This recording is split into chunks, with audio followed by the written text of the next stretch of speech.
এই বাংলাদেশে আগামীতে এমন নির্বাচন আমরা চাই যে 30% ভোটে বিজয়ী হয়ে আপনি 70%কে জুলুম নির্যাতন করবেন।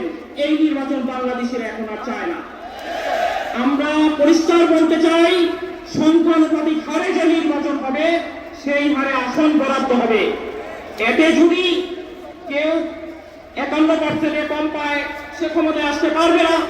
কারো যদি একসাথে মিলিত হয়ে 51% ক্ষমতা হয় তাহলে তার সমস্যা কি?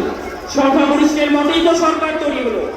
সাথে সাথে আমরা এই কথা বলতে চাই, যারা জনগণের এই কাঙ্ক্ষিত পিয়ার পদ্ধতি পছন্দ করতেছেন না তারা কিন্তু এখন আর 30%-এ নাই। আমরা জানি তারা এখন 10%-এরও কমে চলে গেছে। আগামীতে আমরা আজকে এই জনতার কাছ থেকে এই আহ্বানই সারা বিশ্বের কাছে, সারা বাংলাদেশের প্রত্যেকটি ঘরে ঘরে পৌঁছে দিতে চাই। আগামীতে নির্বাচন অবশ্যই পিয়ার পদ্ধতিতে দিতে হবে। এছাড়া বাংলাদেশের জনগণ সেই যোগাখুশি আর দুচুরির সেই নির্বাচনকে আর বাংলাদেশের মানুষ কবুল করবে না। সবাইকে আন্তরিক মোবারকবাদ জানাচ্ছি। কষ্ট করে এখানে আসার জন্য দোয়া কামনা করতেছি। আমাদের যে ভাইয়েরা আসার পথে শহীদ হয়ে গেছেন, আল্লাহ তাআলা আমাদের সবাইকে এই দেশে আল্লাহর দ্বীনকে প্রতিষ্ঠা করার লক্ষ্যে কবুল করে নিন। আমরা তৌফিক ইল্লাহ বিল্লাহ।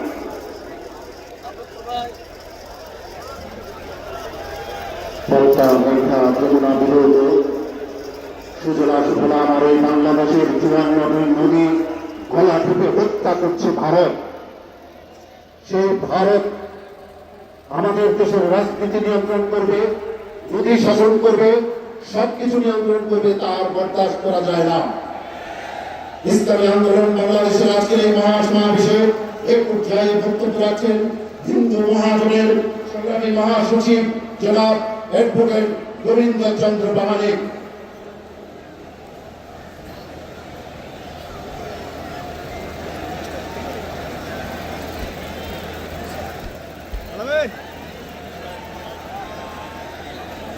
ইসলামী আন্দোলন বাংলাদেশ কর্তৃক আয়োজিত আজকে এই গণসমুদ্রে আমাদের মাঝে উপস্থিত আছেন।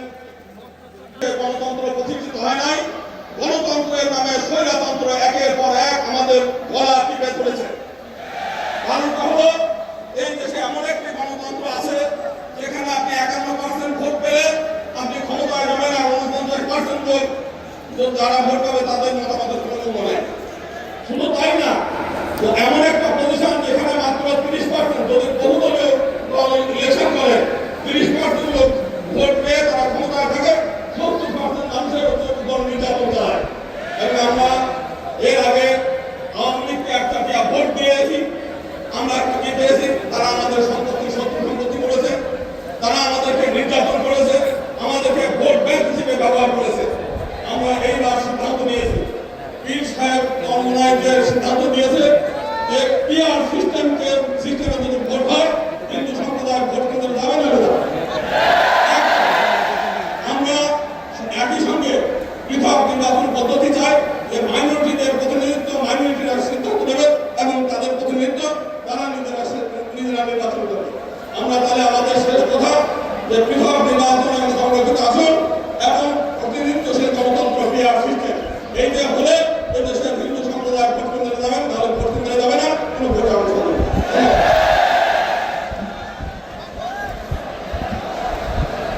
সংগ্রামী সাথী বন্ধুগণ,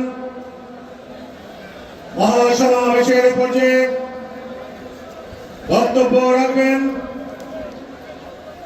জনাব দয়াল কুমার বড়ুয়া, সভাপতি বোধিজ্ঞান ভাবনা কেন্দ্র বৌদ্ধবিহার। জনাব দয়াল কুমার বড়ুয়া, সভাপতি বোধিজ্ঞান ভাবনা কেন্দ্র বৌদ্ধবিহার।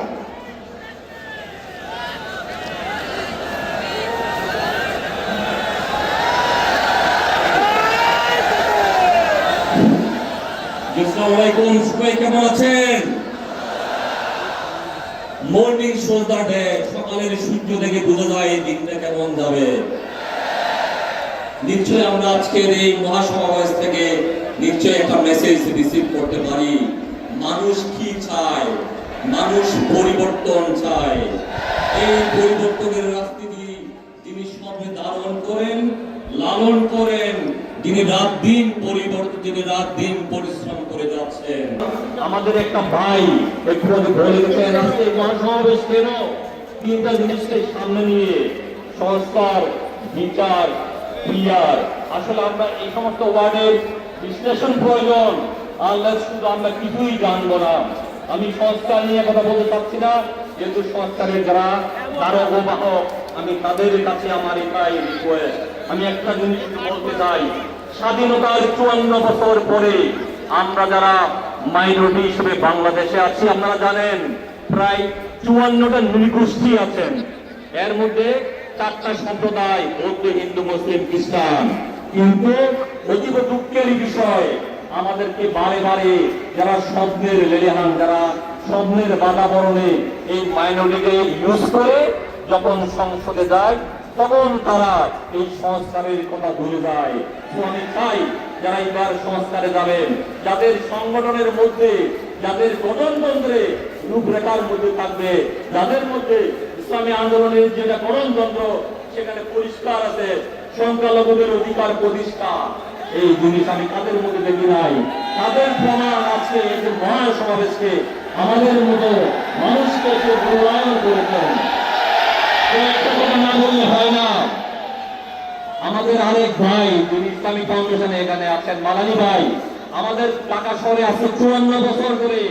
মানুষ যখন মারা যায় তখন তার শেষ ঠিকানা আপনারা, আমি আরেকটা অনুষ্ঠানে বলছিলাম, খুদাই সবার ঠিকানা একটাই, কুল্লু নাফসিন যায়কাতুল মাউত। অতীব দুঃখের বিষয়, আমরা যখন মারা যাই আমাদের সেই ঠিকানা ঢাকা শহরে কোথাও ছিল না। আমাদের এক ভাই মাদানী ভাই, যেটা এই সরকারের সাথে আঘাত করে, এই সরকারের সাথে পরিশ্রম করে উত্তরা সেক্টরে উনি এই জায়গাটা করে দিয়েছেন। তাই আমি আজকের এই সমাবেশ থেকে আমাদের বৌদ্ধদের পক্ষ থেকে এই সংগঠনের সবার প্রতি প্লাস মাদানের ভাইয়ের প্রতি কৃতজ্ঞতা জানাচ্ছি। উনি এত বড় মানবতার পরিচয় দিয়েছেন। কয়েকটা জিনিস, যদিও সময় অনেক কম, আমি না বললে হয় না। আপনারা দেখবেন স্বাধীনতার 54 বছর পরে আজকে আমাদের যারা বৌদ্ধ মাইনরিটি, এদের সুখ দুঃখ হাসি কান্না বলার মতো কোনো সুযোগ নাই। কারণ যেভাবে ইলেকশনগুলি হয়, আমরা দেখবেন একাদশ জাতীয় সংসদে যখন ইলেকশন হয়, আপনারা এই আন্দোলন যে ভোট পেয়েছিল অথচ সেই ভোটে চতুর্থ নম্বরে হয়। দুঃখের বিষয়, ভোট পেলে কি হবে? এই যে শুভঙ্করের ফাঁকি, এই জন্য আমাদের প্রয়োজন প্রফেশনের এই যে ক্রিয়ার, এটা খুব প্রয়োজন। কেন? আমি যদি আমার ভোট দেওয়ার পরে আমার রাইট এস্টাবলিশ করতে না পারি, তাহলে আমার ভোট দেওয়ার কোনো প্রয়োজন নাই। সুতরাং আমরা চাই আমাদের এই গোষ্ঠী পর্যন্ত আমরা শুধু আমাদেরকে ইউজ করা হয়েছে, কিন্তু আজকে আমাদেরকে যিনি এই স্টেজে নিয়ে আসছেন তার প্রতি কৃতজ্ঞতা জানাচ্ছি। তার প্রতি আমরা কমিটমেন্ট ব্যক্ত করে যেতে চাই। পিয়ারের বিকল্প নাই, পিয়ারের বিকল্প নাই। আমরা চাই সামনে এই চরমরাইয়ের হাত ধরে আমরা বিশ্বাস করি ওনারা নেতৃত্ব দেওয়ার মতো ওনারা ডিজার্ভ করে। তো আসুন সবাই মিলে এই চরমরাইয়ের হাতকে আমরা শক্তিশালী করি। আবারও সবাইকে সালাম জানিয়ে আমি আবার সংক্ষিপ্ত বক্তব্য দেব, এখানেই শেষ করলাম। আসসালামু আলাইকুম, সবাই ভালো থাকেন।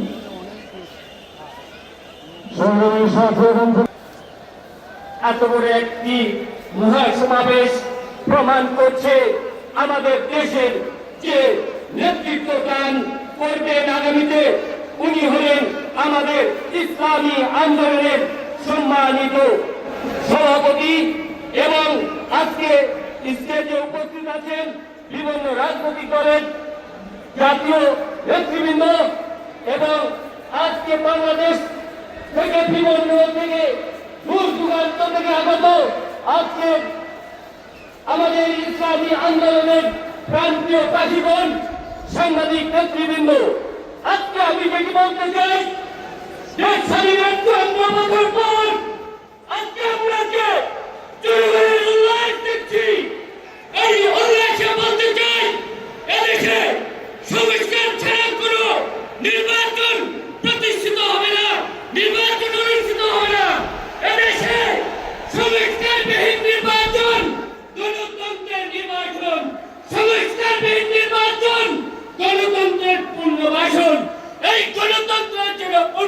না হয়। এজন্য আমাদের ইসলামী আন্দোলনের হাতকে শক্তিশালী করে আগামী নেতৃত্বে হাত পাকে মার্কায় ভোট দিয়ে এদেশকে দেশ রাষ্ট্র পরিচালনা করার জন্য তাদেরকে সহযোগিতা করবেন এবং এদেশের মানুষের খেদমতের জন্য ইসলামী আন্দোলনকে শক্তিশালী করবেন। এবং আজকে যে সংস্কার নিয়ে কথা হচ্ছে সেটি হলো সংস্কার, বিচার, পিয়ার।